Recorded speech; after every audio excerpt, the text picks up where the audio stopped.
কি সমস্যা তোমার? আমার পিছনে না লাগলে তোমার শান্তি লাগে না? আমার পিছনে লাগা ছাড়া তোমার আর কোনো কাজ নেই? কারো পার্সোনাল জিনিস ধরলে যে তার কাছ থেকে অনুমতি নিতে হয় সেটা জানো না? এই সিম্পল কার্টেসি কি তোমার মাঝে নেই?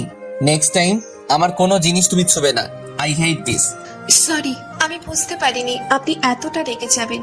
আমি আপনাকে ডেকেছিলাম, কিন্তু আপনি হয়তো শুনেননি। ফোনটা অনবরত বেজেই চলছিল, তাই। তাই কি? আমি তোমাকে আমার ফোন ধরার অনুমতি দিয়েছি? কি বুঝতে পারোনি? তুমি কি ছোট বাচ্চা নাকি অবুঝ শিশু?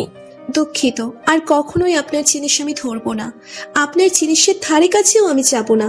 কথাগুলো বলে রুম থেকে বের হয়ে এলাম। রুদ্রের করা অপমানে মুহূর্তের মাঝেই আমাকে ক্ষত বিক্ষত করে দিয়েছে। তীব্র আত্মসম্মানে ওনার কথাগুলো চুম্বকের মতো আঘাত করলো। এর আগে কখনো কেউ আমাকে এভাবে বলেনি। উনি না জেনে এমন একটা জায়গায় আঘাত করলেন যার কোনো ক্ষমা হয় না, কোনো কিছুর বিনিময়েই না। আমি সোজা ছাদে চলে এলাম। চোখ দুটো জ্বলছে, কিন্তু আমি কাঁদবো না। কার জন্যে কাঁদবো? যার কাছে আমার কোনো মূল্যই নেই। কান্না মানেই দুর্বলতা। আমি কারোর সামনে দুর্বল হব না। ওনার সাথে কথাও বলবো না, ওনার জিনিস স্পর্শও করব না। কথা বলবো, যতটুকু না বললেই নয়, ঠিক ততটুকু। আমি আত্মসম্মানহীন নই, আমারও আত্মসম্মান আছে। মাথার উপর বিশাল আকাশ, মিটিমিটি তারাই ছেয়ে আছে আকাশটা। দমকা হাওয়াই আমার চুলগুলো এলোমেলো করে দিল। ঠিক তখনই আমার কাঁধে কেউ হাত রাখলো।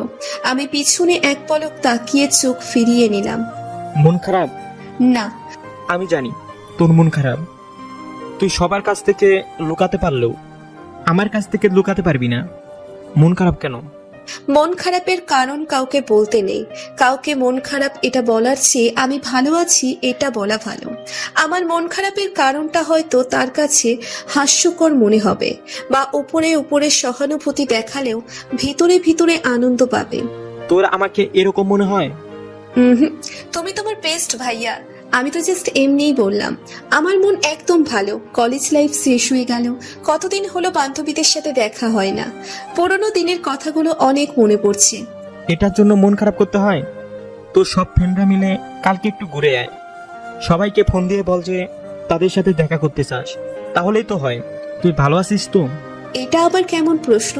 আমি ভালো থাকবো না কেন? আমাকে দেখে তোমার মনে হচ্ছে আমি খারাপ আছি? চোখের দেখা সবসময় ঠিক হয় না। আমাদের চোখের সামনে যা ঘটে তা কি সবসময় ঠিক হয়? চোখের দেখা অনেক সময় ভুল হয়। হয়তো তুই আমার সামনে ভালো থাকার অভিনয় করছিস, কিন্তু তুই ভালো নেই। রুদ্রের সাথে তোর সব ঠিকঠাক আছে? উফ ভাইয়া, তুমি আমাকে নিয়ে একটু বেশি চিন্তা করছো। আমি একদম ঠিক আছি। ওনার সাথে আমার সব ঠিকঠাক আছে। এখন মনটা বেশ ভালো। ভাইয়ের সাথে কথা বলে মন খারাপ ভাবটা কেটে গেছে। আব্বু আমাকে নিজের হাতে খাইয়ে দিয়েছে। আম্মুর কোলে মাথা রেখে আব্বু আম্মুর সাথে কত শত কথা বললাম। কালকেই ও বাড়ি ফিরে যেতে হবে, এটা ভেবেই মন খারাপ হচ্ছে। ওনার সাথে ফিরে যেতে আমার একদমই ইচ্ছে করছে না। রুমে এসে দেখি উনি শুয়ে পড়েছেন। প্রথম দিনের মতো আজকেও উনি বিছানার মাঝ বরাবর কোলবালিশ দিয়ে শুয়ে আছেন। উনি চোখের ওপর হাত রেখে শুয়ে আছেন। দেখে বোঝা যাচ্ছে না সজাগ নাকি ঘুমিয়ে গেছেন। আমি আর কিছু না ভেবে রুমের লাইটটা অফ করে কোলবালিশের অপর পাশে গুটিসুটি মেরে শুয়ে পড়লাম, ওনার দিকে পিঠ দিয়ে। সকালে উনি আমার আগেই ঘুম থেকে উঠলেন।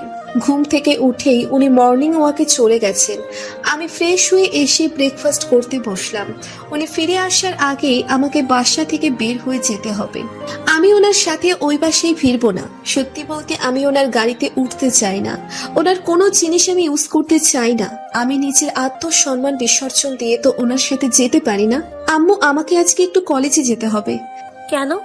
আজকে সব ফ্রেন্ডরা একসাথে হওয়ার জন্য কলেজে আসছে, আমাকেও যেতে বলছে। কখন যাবি? এই তো এখনই, ব্রেকফাস্ট করেই চলে যাব। একা একাই যাবি? হ্যাঁ। রুদ্রর সাথে গেলেই তো পারতি। ওনার সাথে গেলে দেরি হয়ে যাবে। আম্মু, আমি আসছি। ওনাকে তুমি বলে দিও আমি চলে গেছি। আমি মামনিকে ফোন করে বলে দেব। তারপর আব্বুর কাছে গেলাম। আব্বু, আমি আসছি। এখনই চলে যাবি? কলেজে একটু দরকার ছিল। আচ্ছা চল, তোকে আমি গাড়িতে করে তুলে দিয়ে আসি। আচ্ছা চলো। অ্যাডমিশন কোচিং এ কোন দিন ভর্তি হবি? আগামীকাল। তুমি নিয়ে যাবে? অবশ্যই। তোর জীবনে এমন কোন স্পেশাল দিন আছে যেদিন আমি তোর সাথে ছিলাম না? তুই ডক্টর হ, এটা যেমন তোর স্বপ্ন আমারও। আগামীকাল 10টার সময় তোকে নিয়ে যাব। রেডি হয়ে থাকবি, আমি তোকে ওই বাসা থেকে নিয়ে যাব। আচ্ছা, আব্বু আমাকে একটা রিকশায় তুলে দিল। সাবধানে যাস আর নিজে খেয়াল রাখিস। তুমিও নিজের খেয়াল রেখো। কিছুক্ষণ আগেই সেই পুরনো কলেজে এলাম। কতদিন পর কলেজে এলাম। কলেজ ক্যাম্পাসে পা রাখতেই মনে পড়ে গেল কত শত স্মৃতি। এই তো কদিন হলো এই কলেজ থেকে বিদায় নিলাম, কিন্তু মনে হচ্ছে কত বছর হয়ে গেছে কলেজটা দেখি না, কলেজের প্রিয় মুখগুলো দেখি না। এই কলেজের সাথে জড়িয়ে আছে কত শত মধুর স্মৃতি, সেগুলো ফিরে আসার নাম। প্রিয় বান্ধবীদের ফোন দিলাম, তাদের আসতে আরো 10 মিনিট। বান্দরগুলো অলওয়েজ লেট করে, এবারও যে ব্যতিক্রম হবে না এটা ভাবাই ভুল। সবাই আসলে একসাথে স্যারদের সাথে দেখা করতে যাব। হাঁটতে হাঁটতে কলেজের পিছনের দিকে চলে এলাম। এদিকটাই বেশি মানুষজন আসে না, টিফিন টাইমে একটু একটু মানুষের আনাগোনা হয়। হঠাৎই ওড়নায় টান পড়ে, পিছন ফিরে দেখি এনাম ভাইয়া আমার ওড়না টেনে ধরেছে। এই ছেলেটা যেদিন থেকে কলেজে ভর্তি হয়েছে সেদিন থেকে বিরক্ত করে যাচ্ছে, কিন্তু আজকে তো ওড়না টেনে ধরেছে। হঠাৎই জুড়ে ওড়না টান দেয়, রাগের শরীর থরথর করে কাঁপছে। কিছু বলার জন্য পিছনে ঘুরতেই একটা ছেলে এসে এনাম ভাইয়ার নাক বরাবর ঘুষি মারে। সাথে সাথে এনাম ভাইয়া ছিটকে পড়ে যায়। আমার ঠিক সামনেই দাঁড়িয়ে আছে সুঠাম দেহি এক পুরুষ। ছেলেটা গিয়ে এনাম ভাইয়াকে এলোপাথারি মারতে শুরু করে। ইতিমধ্যে অনেকেই এখানে এসে বিড়বিড় করছে। ছেলেটা এনাম ভাইয়াকে টেনে তুলে কানে কানে যেন কি বলল, তারপর বেশ গম্ভীর গলায় বলল, তোকে যেন আমি আর এই কলেজের আশেপাশে না দেখি। এনাম ভাইয়ার থেকে ছাড়া পাওয়া মাত্রই দৌড়ে চলে যায়। আমি দ্বিধায় ভুগছি, ওনাকে ধন্যবাদ দেব নাকি চলে যাব। চলে গেলে এটা অভদ্রতা হবে। আমি ভদ্রতার খাতিরেই এগিয়ে গেলাম। ধন্যবাদ ভাইয়া। ছেলেটা পিছন ফিরে তাকালো। এতক্ষণে আমি ছেলেটার মুখ দেখতে পেলাম। এ তো ফর্সা না, তবে মোটামুটি ফর্সা। সবাই তো আর ওনার মতো সাদা বিলাই হবে না, তবে ওনার সাথে এই ভাইয়াটার একটা মিল আছে। দুজনেরই কপালের কাছে কাটা। ইস ওকে। তুমি?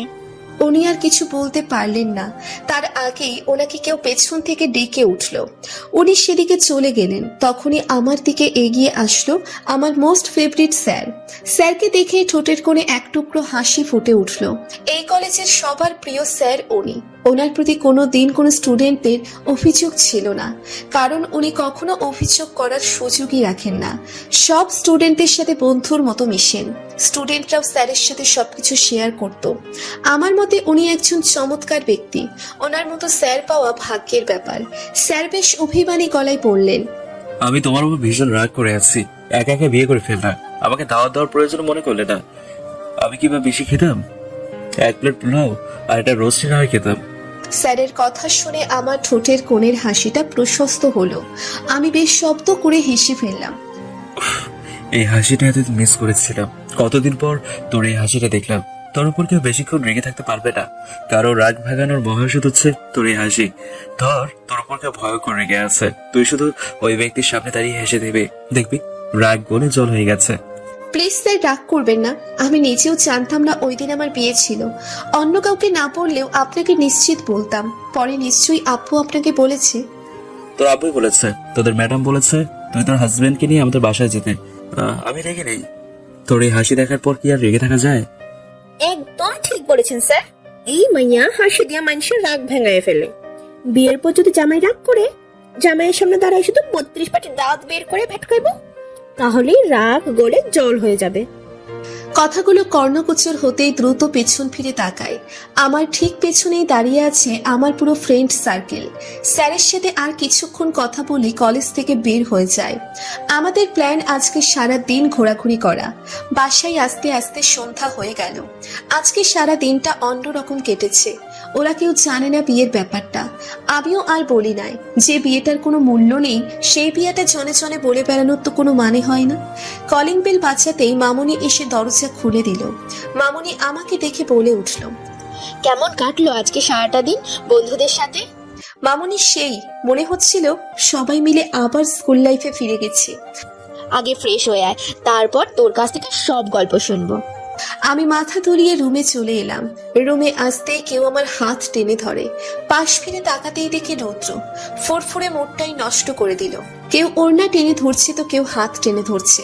আমি কি টানাটানি করা চিনিস নাকি? ওনার কর্কশ গলা কর্ণগোচর হলো। সারাদিন কোথায় ছিলে? আমাকে না বলে ওই বাসা থেকে তোমার আসার সাহস হলো কি করে? হাতটা ছাড়ুন। উনি আরো শক্ত করে আমার হাতটা চেপে ধরলেন। ওনার সব রাগ যেন আমার হাতের উপর ছাড়ছেন। আমি কি বলছি তুমি শুনতে পাচ্ছ না?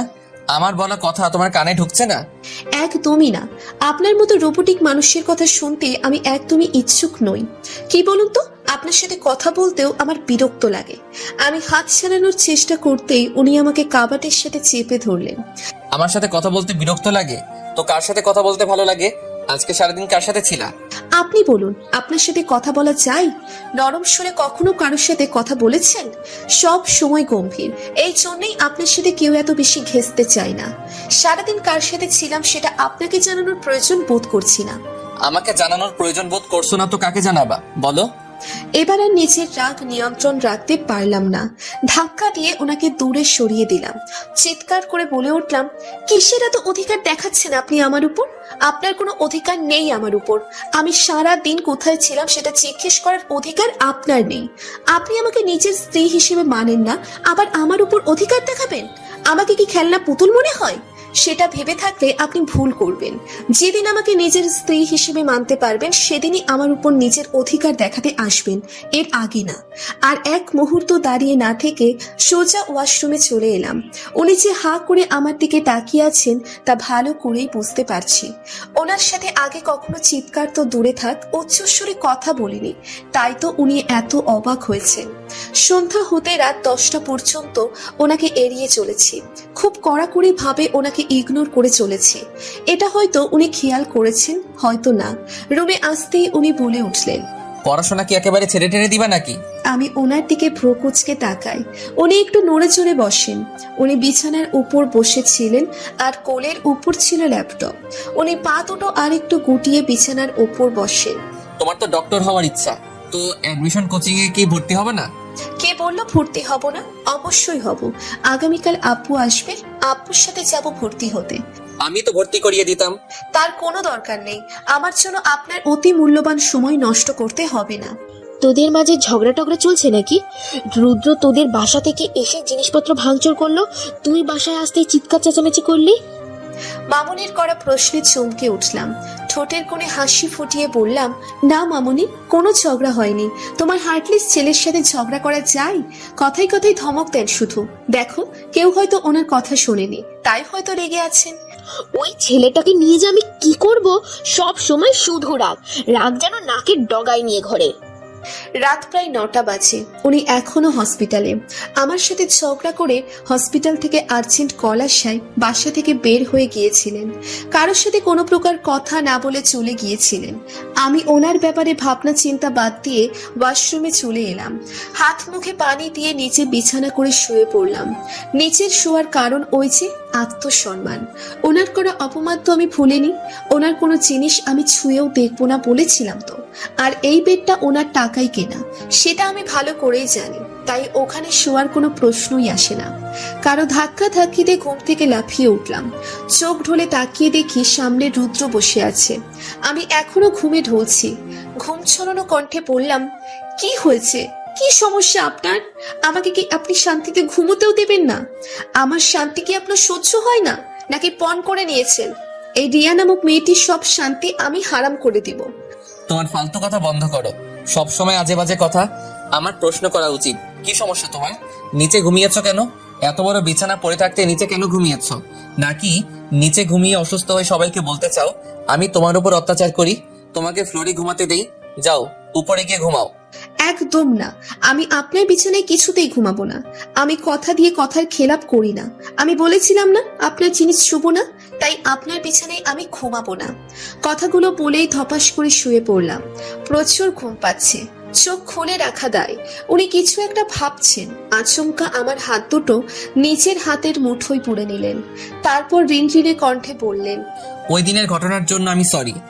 তোমার সাথে খারাপ ব্যবহার করার কোনো ইন্টেনশন আমার ছিল না। তুমি তো জানোই অন্য কেউ আমার জিনিস ধরুক সেটা আমার পছন্দ না। হসপিটালে একটা বিষয় নিয়ে ঝামেলা হচ্ছিল, তাই আগে থেকেই ডেকেছিলাম।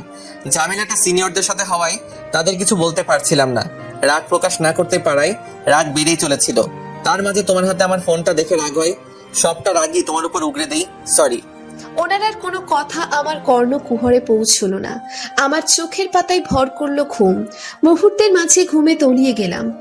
আরে আরে, কই যান আপনারা? একটা লাইক দিয়ে যান। এত কিপটামি করেন কেন? একটা লাইকই তো দিবেন। প্লিজ প্লিজ প্লিজ একটা লাইক দিয়ে যান।